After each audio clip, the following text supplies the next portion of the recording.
Welcome back. ये हम लोगों का सेकेंड लेक्चर है रॉयल्टी का।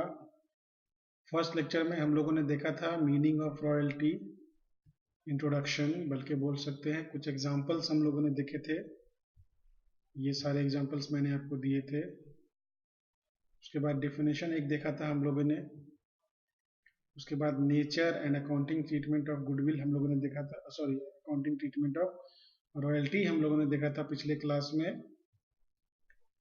यहाँ तक हम लोग ऑलरेडी देख चुके हैं। आज हम लोग देखने वाले हैं ये difference between rent and royalty, उसके बाद टाइप्स ऑफ रॉयल्टी, उसके बाद सम इम्पॉर्टेंट टर्म्स या टर्मिनोलॉजी रिलेटेड टू रॉयल्टी। तो एक एक करके हम लोग देखते हैं।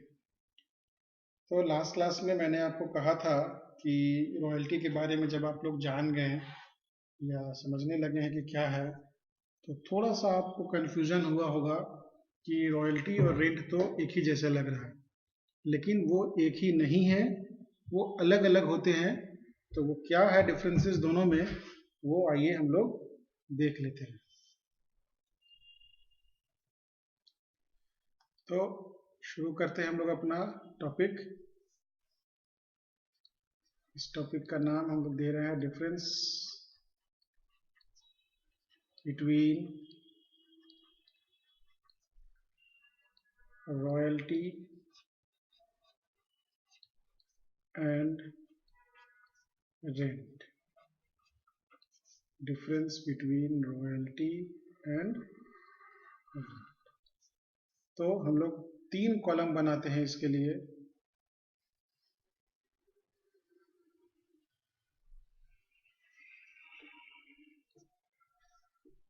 पहला कॉलम हम लोग सीरियल का रख लेते हैं।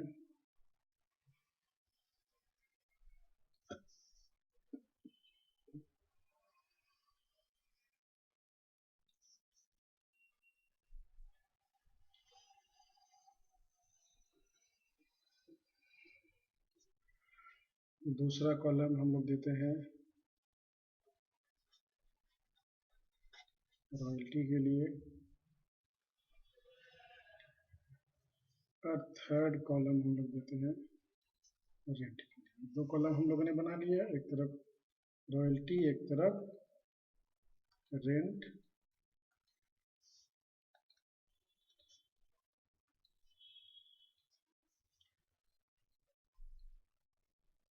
रेंट।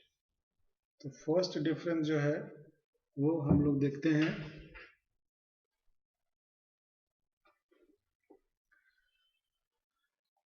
वो क्या है? Royalty is the consideration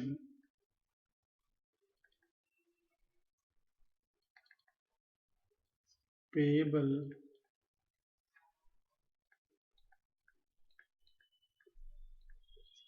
for the use of special right, payable for the use of special right for both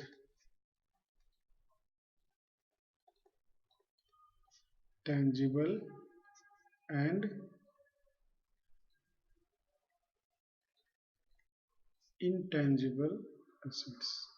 तो अगर इसका मुख्य बात की बात करें तो रॉयल्टी जो है वो टेंजिबल और इंटेंजिबल दोनों एसेट्स के लिए दिया जाता है। लेकिन अगर रेंट की बात करें हम लोग, तो rent is the consideration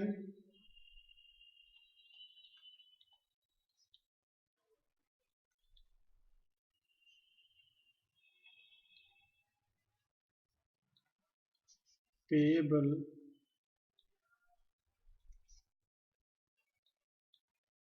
for the use of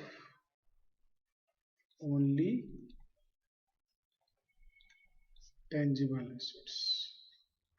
rent केवल टेंजिबल एसेट्स के लिए होता है, और रॉयल्टी जो है वो टेंजिबल के साथ साथ इनटेंजिबल एसेट्स के लिए भी होता है।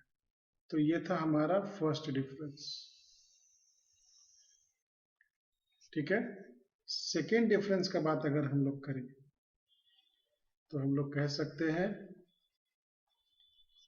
कि royalty is paid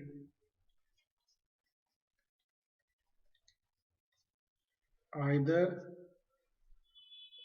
on the basis of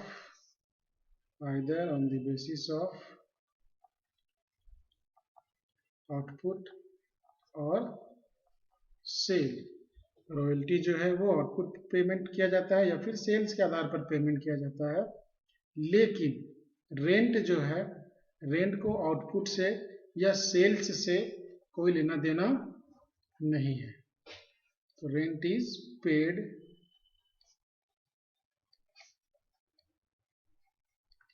on the basis of period. Means अगर आप कोई चीज किराए पे ले रहे हैं तब आपको समय के अनुसार किराए का भुगतान करना पड़ेगा, लेकिन रॉयल्टी का पेमेंट आप तभी करेंगे जब आपका कोई आउटपुट या सेल्स हो रहा है तो। ठीक है, ये डिपेंड करता है आपके टर्म्स पे। तो जनरली टर्म्स में आउटपुट या सेल्स ही रहता है। ठीक है, थर्ड डिफरेंस का बात अगर हम लोग करें, थर्ड डिफरेंस क्या है, तो थर्ड डिफरेंस में हम लोग बोल सकते हैं कि रॉयल्टी वेरीज का मतलब चेंज करता है, चेंजेस ऑन द बेसिस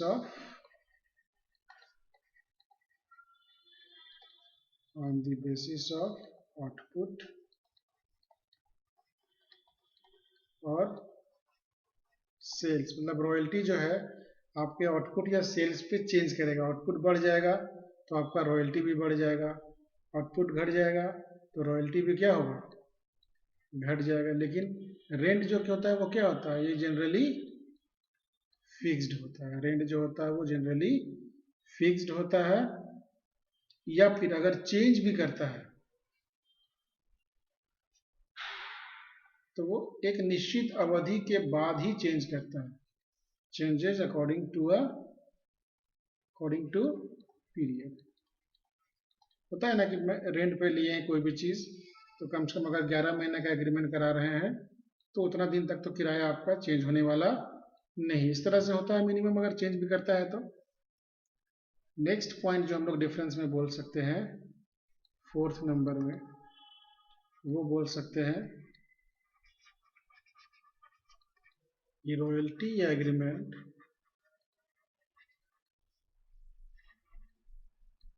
आप उसी में कंटिन्यू करेंगे। Normally contains a clause to pay minimum rent.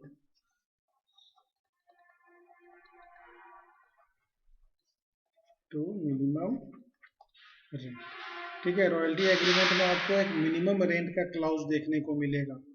तो ये मिनिमम रेंट क्या होता है ये हम लोग अभी देखेंगे, आज ही हम लोग देखेंगे। लेकिन रेंट में, बट इन रेंट एग्रीमेंट, अगर आप रेंट का एग्रीमेंट कर रहे हैं, there is no such provision, there is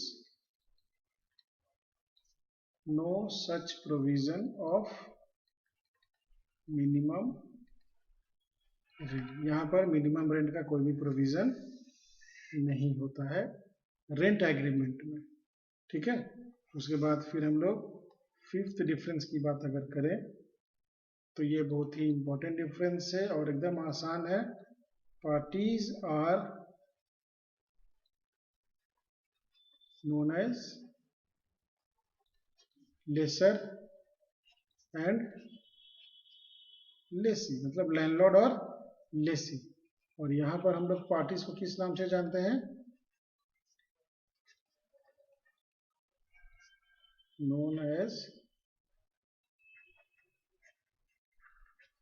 landlord and tenant। तो these are 5 differences। और भी differences हैं लेकिन इतना sufficient है आपके लिए कि रॉयल्टी और रेंट जो है वो एक ही नहीं है, दोनों में differences होते हैं। ठीक है, तो आई होप यहाँ तक आपको समझ में आ गया होगा। What are the basic differences between royalty and rent. अब हम लोग आगे बढ़ते हैं, अगले का टॉपिक हमारा नेक्स्ट टॉपिक आज हम लोगों को करना है क्या, टाइप्स ऑफ रॉयल्टी। तो टाइप्स ऑफ रॉयल्टी बहुत बड़ा नहीं है, छोटा सा ही है, वेरी शॉर्ट आंसर क्वेश्चंस में आ सकता है इसके कि रॉयल्टी कितने प्रकार के होते हैं। तो एक एक करके मैं लिखता चल रहा हूं। पहला है आपका माइनिंग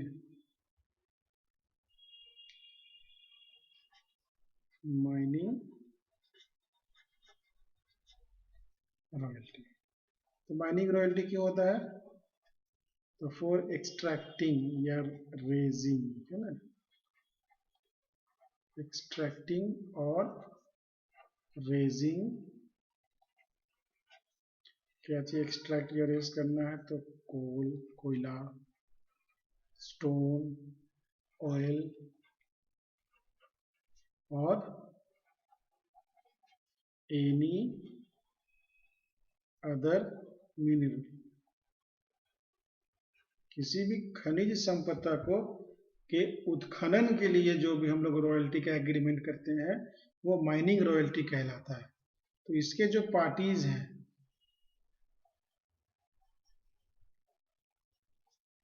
पार्टीज नेम, इसमें पार्टी का नाम आपको क्या क्या हो जाएगा, एक हो जाएगा लेसी और दूसरा हो जाएगा लैंडलॉर्ड। तो लैंडलॉर्ड और लेसी मतलब ओनर और यूजर। दूसरा जो आपका रॉयल्टी है वो है कॉपीराइट रॉयल्टी। कॉपीराइट रॉयल्टी, तो copyright royalty basically for publishing books, books वगैरह को पब्लिश करने के लिए जो रॉयल्टी का एग्रीमेंट बनता है वो कॉपीराइट रॉयल्टी कहलाता है। इसमें पार्टीज के जो नेम है,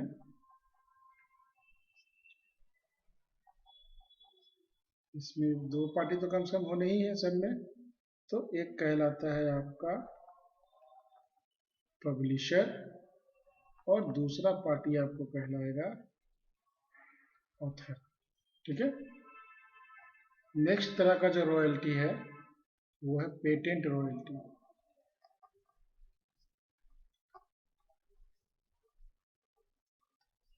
तो पेटेंट रॉयल्टी जो है वो किसी खास चीज को मैन्युफैक्चर करने के लिए, है ना, for using right to manufacture a specific product. इसके जो पार्टीज के नेम हैं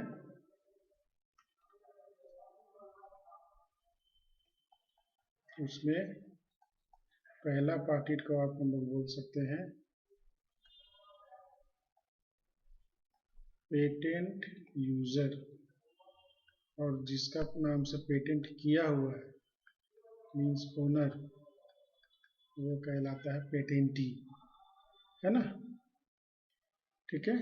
उसके बाद आपको और एक दो और होता है, तो ये आप 4th नंबर में दे लीजिए, ये है ब्रिक मेकिंग रॉयल्टी। ईट भट्ठा के लिए ये सब बेसिकली किया जाता है कि आपकी ज़मीन को हम ले रहे हैं, वहाँ से ईट भट्ठा बैठाएंगे, जितना भी ईंटें बनाई जाएंगी उसमें से आपको कुछ पैसा दिया जाएगा। ठीक है। ये फॉर मेकिंग ब्रिक्स। पार्टी का नेम वही है, सेम है, क्योंकि जमीन ही लिया जा रहा है यहाँ पर, इसलिए लेसी एंड लैंडलॉर्ड। फिर एक और रॉयल्टी आप लिख सकते हैं ऑयल वेल्स रॉयल्टी। तो ये क्यों होगा, फॉर एक्सट्रैक्टिंग ऑयल। ये आपका सेम एज आपका जो फर्स्ट में हम लोगों ने देखा था माइनिंग वाला था, है ना। बस ऑयल का उसमें एग्रीमेंट होता है जितना भी लीटर, टन या लीटर या गैलन या बैरल के हिसाब से इसमें रेट फिक्स किया जाता है, और जो पार्टीज का नेम होंगे वो सेम है, आपका लैंडलॉर्ड होगा और लेसी होगा, ठीक है। तो these are the different types of royalty: mining royalty, copyright royalty, patent royalty, brick making royalty और ऑयल वेल्स रॉयल्टी। और भी होते हैं लेकिन इतना आपको देख लेना है समझने के लिए कम से कम। लेकिन क्या आपको एग्जाम में के लिए इतना पढ़ना है, या आपको बुक में सारे दिए हुए हैं? तो नहीं, बहुत सारा चीज नहीं भी दिया हुआ है, लेकिन जो एग्जाम पॉइंट ऑफ व्यू से सबसे इंपॉर्टेंट है आपके लिए वो ये है माइनिंग रॉयल्टी। मीन्स अगर आप अपने बुक को क्वेश्चंस को देखना शुरू करेंगे तो आपको पता चल जाएगा कि आपको जितने भी क्वेश्चंस दिए हुए हैं उसमें 95% क्वेश्चन जो है वो माइनिंग रॉयल्टी से संबंधित है, उसमें से भी कोल माइंस के क्वेश्चंस, है ना। तो बेसिकली हम लोग उसी के आधार पर क्वेश्चंस को बनाएंगे, ठीक है। यहाँ तक हो गया। आगे बढ़ते हैं हम लोग। तो आगे हम लोग देखते हैं सम इम्पोर्टेंट पॉइंट्स या terms. Some important terms regarding royalty.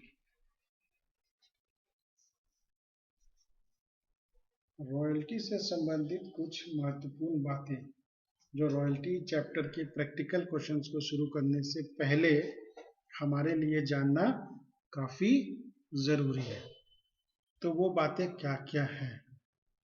तो उसमें सबसे पहला चीज जो आपको जानना है वो है आपका मिनिमम रेंट। जो सबसे पहले जानना है वो है आपका मिनिमम रेंट, ठीक है। Minimum rent. तो ये मिनिमम रेंट क्या होता है, तो हम लोग इसको देखते हैं जल्दी से, फिर इसमें और समझेंगे हम लोग एग्जांपल्स के थ्रू भी। तो हम लोग लिखते हैं पहले, आप भी साथ में लिखेंगे तो ज़्यादा अच्छा रहेगा, क्योंकि बार बार तो यूट्यूब खोल करके देखिएगा नहीं आप। Minimum rent is that rent या that agreed amount. Minimum rent is that agreed amount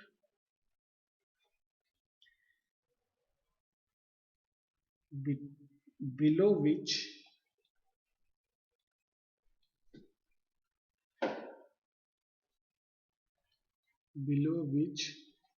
a landlord never accepts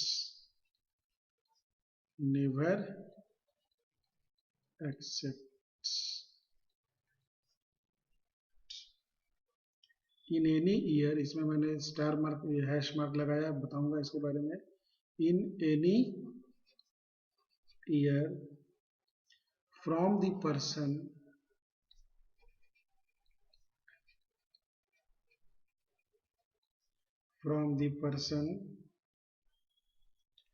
who has to pay royalty,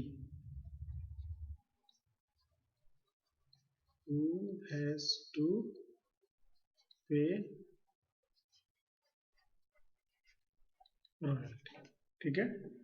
अब इसको समझिए क्या बोलता है। बोलता है कि minimum rent is that agreed amount. Agreed amount का मतलब कौन लोग एग्री किए हैं भाई, सहमति के साथ ये राशि जो है ये फिक्स की गई होगी। मींस लैंडलॉर्ड एंड लेसी दोनों एक जगह बैठते हैं और दोनों आपस में सहमत होकर के एक न्यूनतम रकम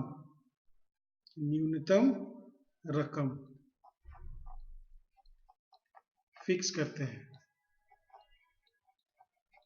ये न्यूनतम रकम जो है वो हर परिस्थिति में लेसी के द्वारा लैंडलॉर्ड को दी जाएगी irrespective of the level of production.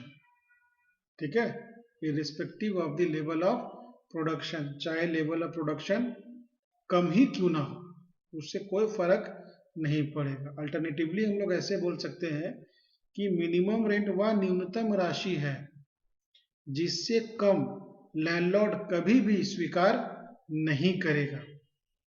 कहां से, किससे स्वीकार नहीं करेगा? तो लेसी से इतना से कम अमाउंट जो है वो कभी भी स्वीकार नहीं करेगा। ठीक है, it is also known as minimum rent is, it is also known as, इसके बहुत सारे नाम हैं, वो नाम क्या क्या है आप देख लीजिए। इसको फिक्स्ड रेंट के भी नाम से जाना जाता है,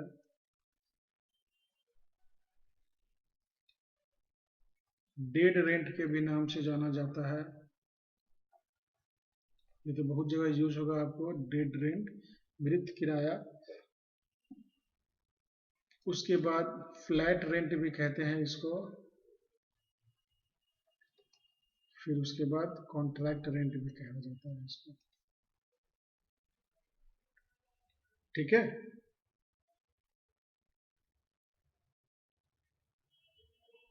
अब इसके कॉन्सेप्ट को समझिए क्या बोलता है। ये बोलता है if in any year, if in any year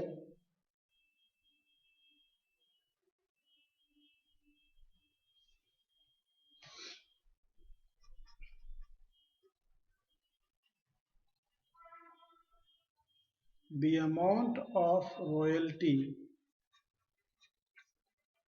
is less than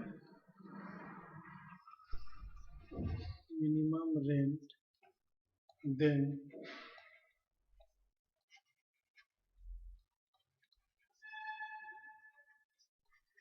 lessee has to pay minimum rent.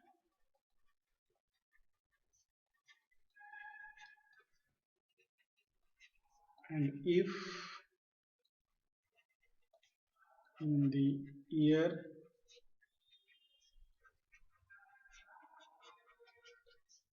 royalty is more than minimum rent, more than minimum rent, then lessee has to pay the amount of royalty. इसको अगर ये थोड़ा सा आप देख करके आप confuse हो गए कि क्या लेस और क्या राइट मोर कर रहे हैं सर, आप थोड़ा सा कंफ्यूजन आपको होता होगा, तब आप इसको आप एक एग्जाम एक इसको सिंपल वे में समझिए इस तरह से। मीन्स लैंडलॉर्ड विल एक्सेप्ट,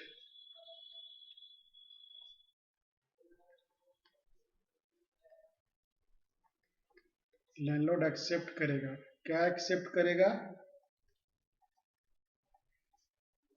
तो higher of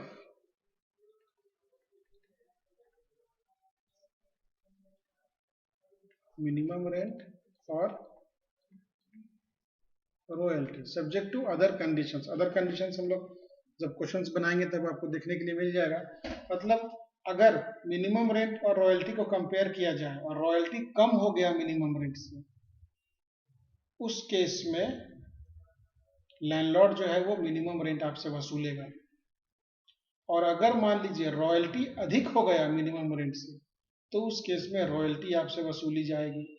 means minimum rent और रॉयल्टी में जो ज्यादा होगा लैंडलॉर्ड को आपको वही पेमेंट करना पड़ेगा। ठीक है, तो इसका क्या फायदा है? इसका फायदा सीधा सीधी देखा जाए तो लैंडलॉर्ड को मिलता है। लैंडलॉर्ड का ये कहना है कि चूंकि रॉयल्टी जो है आपने आउटपुट पे बेस्ड करके रखा है, मींस आउटपुट होगा तो रॉयल्टी जनरेट होगा तो आपको दिया जाएगा। मान लीजिए जिस साल रॉयल्टी नहीं हुआ या जिस साल आउटपुट नहीं हुआ, आपने भाई मेरे प्रॉपर्टी को तो रखा ना अपने पास, यूज तो किया, आप नहीं निकाल पाए या आप नहीं बेच पाए, उस केस में मैं क्यों लॉस सहूंगा? तो क्यों ना हम लोग दोनों मिल करके एक ऐसा न्यूनतम राशि तय करें जहां पर ना आपको नुकसान हो और ना मुझे नुकसान हो, कि अगर आपका काम कम भी होगा या नहीं भी होगा तब आपको कम से कम इतना रुपए मुझे देने पड़ेंगे। तो वो दोनों जो मिल करके आपस में वो न्यूनतम किराया तय करते हैं, उसे ही हम लोग मिनिमम रेंट के नाम से डिनोट कर रहे हैं यहाँ पे। ठीक है, जैसे मान लीजिए एक एग्जांपल समझिए, किसी क्वेश्चन में आपको आउटपुट दिया हुआ है 10,000 टन्स,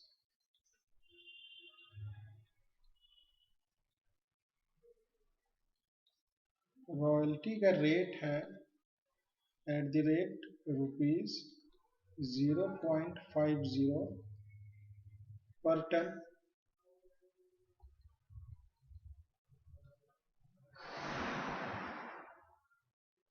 और मिनिमम रेंट है 8,000 रुपया। ठीक है, तो मिनिमम रेंट देख लीजिए, एमआर हम बोल रहे हैं यहाँ पर, मिनिमम रेंट आपका 8,000 रुपया है, और आर स्टैंड फॉर रॉयल्टी, तो रॉयल्टी आपका 10,000 इंटू 0.5, तो ये आ जाएगा 5,000 रुपया, है ना। इसका मतलब आपका मिनिमम रेंट जो है वो ज्यादा हो गया किससे?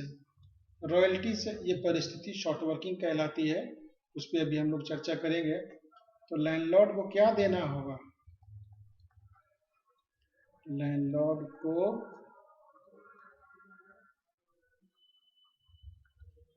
पेमेंट करना होगा, कितना रुपया पेमेंट करना होगा? तो दोनों में जो हायर है, तो दोनों में हायर कौन सा है? 8,000, तो इसलिए हमें 8,000 मिनिमम रेंट देना ही होगा। मीन्स कभी भी लैंडलॉर्ड जो है वो मिनिमम रेंट से कम पैसा आपसे स्वीकार नहीं करेगा। मान लीजिए ये था ईयर 2018 में, फिर मान लीजिए इसी जगह पर 2019 ईयर में क्या हो गया कि आउटपुट जो है वो हो गया, मान लीजिए 22,000 रुपया, सॉरी 22,000 टन, टन में हम लोग चल रहे हैं, इसको 22,000 टन। रेट ऑफ रॉयल्टी आपका तो वही है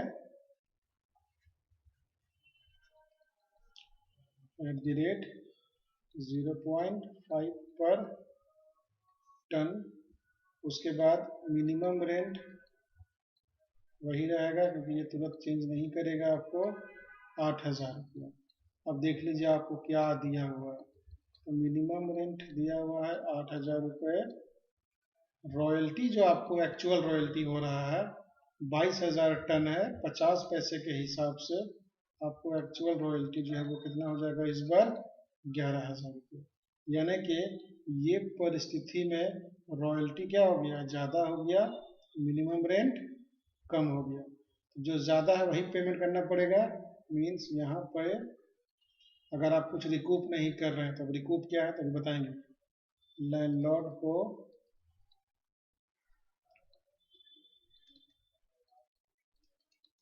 पेमेंट करना होगा ₹11,000 रुपया। ठीक है, तो ये जो सिचुएशन है जहाँ पे मिनिमम रेंट ज़्यादा रॉयल्टी कम, ये सिचुएशन कहलाता है शॉर्ट वर्किंग।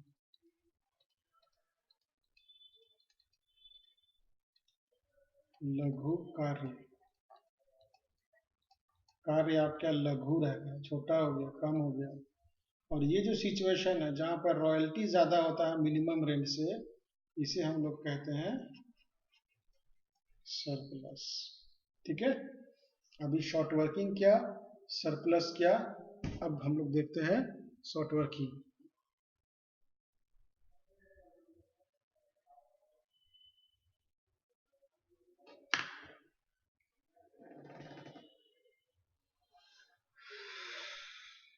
ठीक है, तो नेक्स्ट हम लोग आते हैं शॉर्ट वर्किंग में।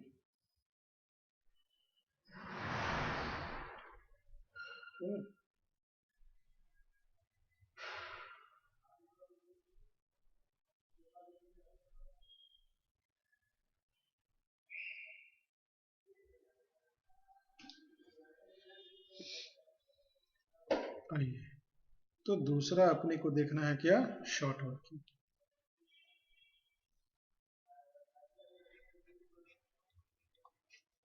अब ये शॉर्ट वर्किंग क्या है,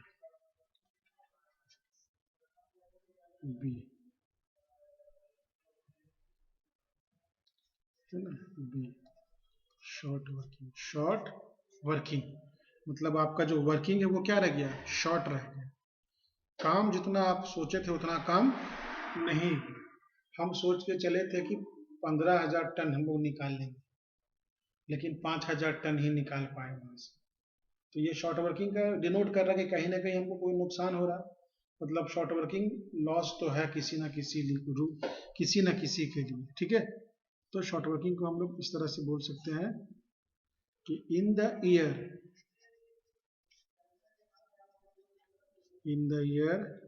इन विच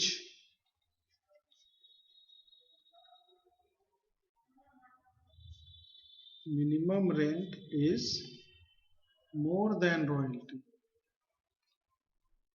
more than royalty, that situation is known as short working. Short working means वह परिस्थिति जब आपका मिनिमम रेंट ज्यादा हो जाएगा, रॉयल्टी कम हो जाएगा, तब समझिए कि आपका शॉर्ट वर्किंग हो गया, ठीक है। Short working will be calculated as follows. Short working will be calculated as below। ऐसे निकालेंगे हम लोग, short working is equal to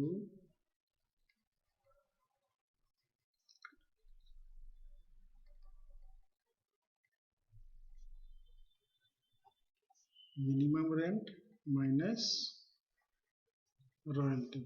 short में अगर बात करें तो S W is equal to M R minus are.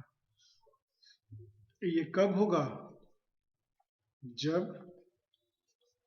Minimum rent is greater than royalty, तब आपका शॉर्ट वर्किंग हो गया।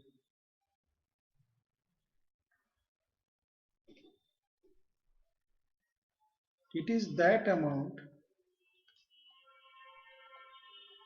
it is that amount which the lessee has to pay out of his own pocket। मतलब यह वह राशि है जो लेसी को अपने खुद के पॉकेट से देनी पड़ती है। कैसे, समझिए। जैसे मान लीजिए आपने किसी से एक कोल माइन जो है वो लीज पे लिया, माइनिंग लीज है आपका, ठीक है। आपने मिनिमम रेंट फिक्स किया है, मान लीजिए 12,000 रुपया। मिनिमम रेट फिक्स किया कितना, 12,000 रुपया। आपका रेट ऑफ रॉयल्टी है, रेट ऑफ रॉयल्टी है एट द रेट ऑफ 0.50 पर टन। आपने कहा है कि जितना भी टन हम आपके यहाँ से कोयला निकालेंगे, प्रत्येक टन के बदला में 50 पैसा आपको हम रॉयल्टी देंगे, 50% रॉयल्टी आपको दे देंगे। और अगर कम पड़ जाएगा तो आपको 12,000 तो न्यूनतम देंगे ही देंगे, ठीक है। मान लीजिए फर्स्ट ईयर में, दोनों में बता दे रहा हूं आपको, फर्स्ट ईयर में आपका जो आउटपुट था,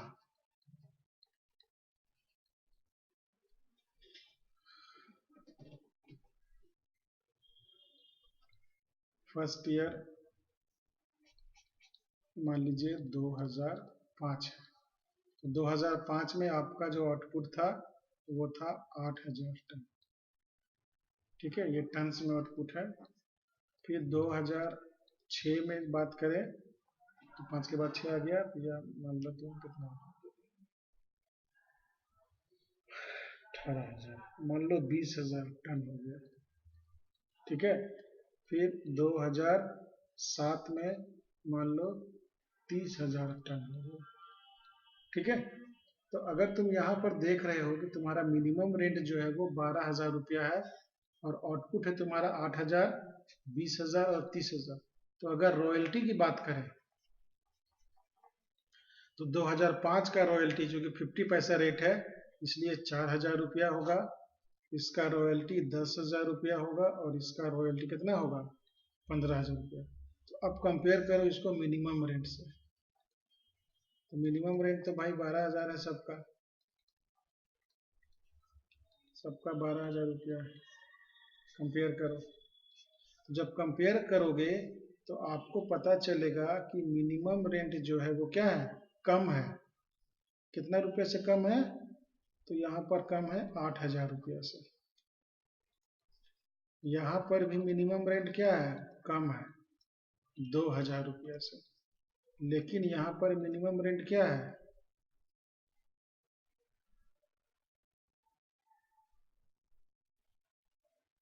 ओह सॉरी उल्टा बता दी, रॉयल्टी कम है।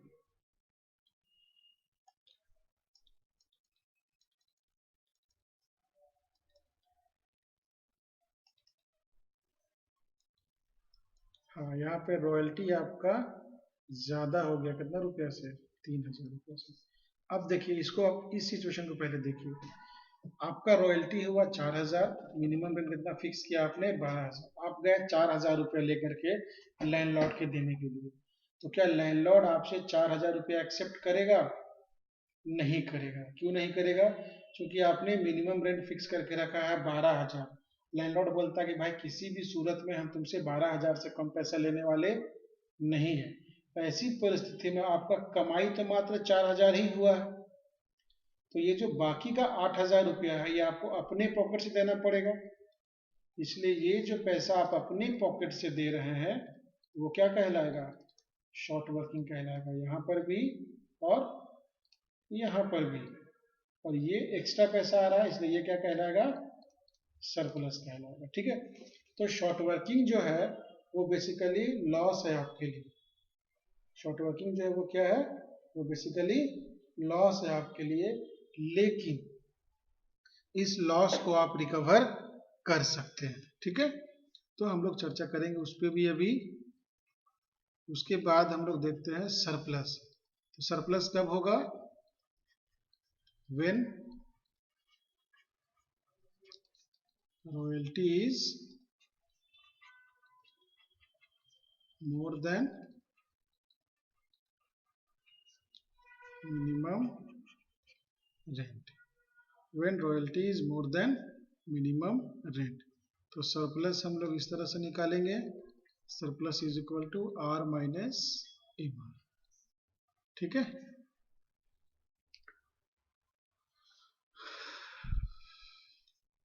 अब यहां पर आइए, एक चीज और है, शॉर्ट वर्किंग रिकूप्ड, या रिकूप्ड को आप बोल सकते हैं रिकवर्ड, रिकवर्ड है ना। ये क्या चीज है, शॉर्ट वर्किंग रिकूप्ड। आपने देखा कि शॉर्ट वर्किंग जो है वो लेसी के लिए क्या है, शॉर्ट वर्किंग लेसी के लिए एक तरह से देखा जाए तो क्या है, लॉस है। ठीक है, तो इस लॉस को रिकवर किया जा सकता है, इस लॉस को रिकवर किया जा सकता है आने वाले वर्षों में सरप्लस से, आने वाले वर्षों में यदि सरप्लस हो तो, सरप्लस हो तो, ठीक है, with the permission of landlord, लेकिन लैंडलॉर्ड बोलेगा तब।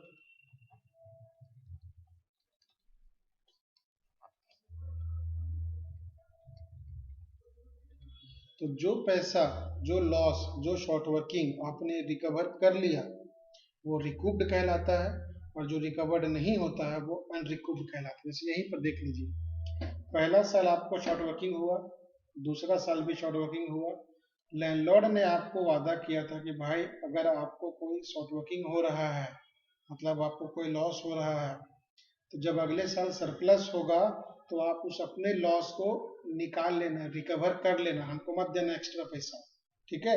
तो थर्ड ईयर में जो सरप्लस हो गया 3,000 रुपया का, वो सरप्लस को हम लोग रिकवर कर सकते हैं with the permission of landlord. तो ये आपको क्वेश्चन जब देगा तो उसमें लिख देगा कि सरप्लस शॉर्ट वर्किंग को आप कब तक रिकूप कर सकते हैं, तो वो डिफरेंट क्वेश्चंस में अलग अलग मिलेगा। ये चीज जो है आप जब प्रैक्टिकल क्वेश्चन बनाएंगे हम लोग नेक्स्ट में, तब आपको और अच्छे से समझ में आ जाएगा, ठीक है।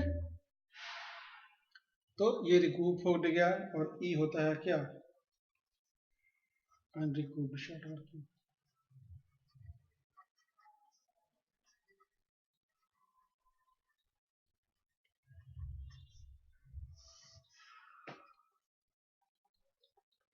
This is actually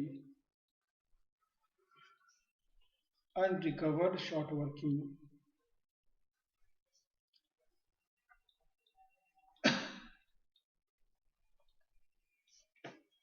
which can not be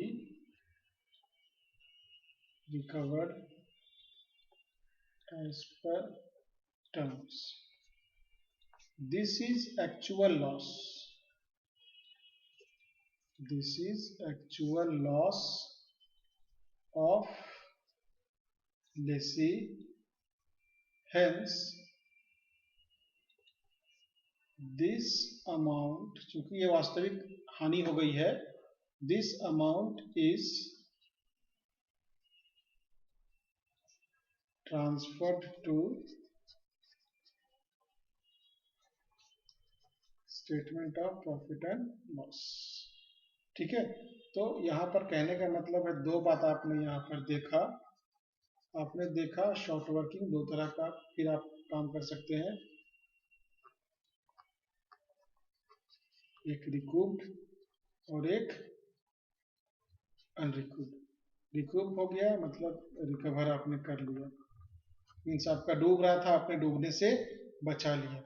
ये जो है ये आपका एक्चुअल लॉस हो गया, इसलिए ये ट्रांसफर करेंगे आप ये अकाउंट में, ठीक है।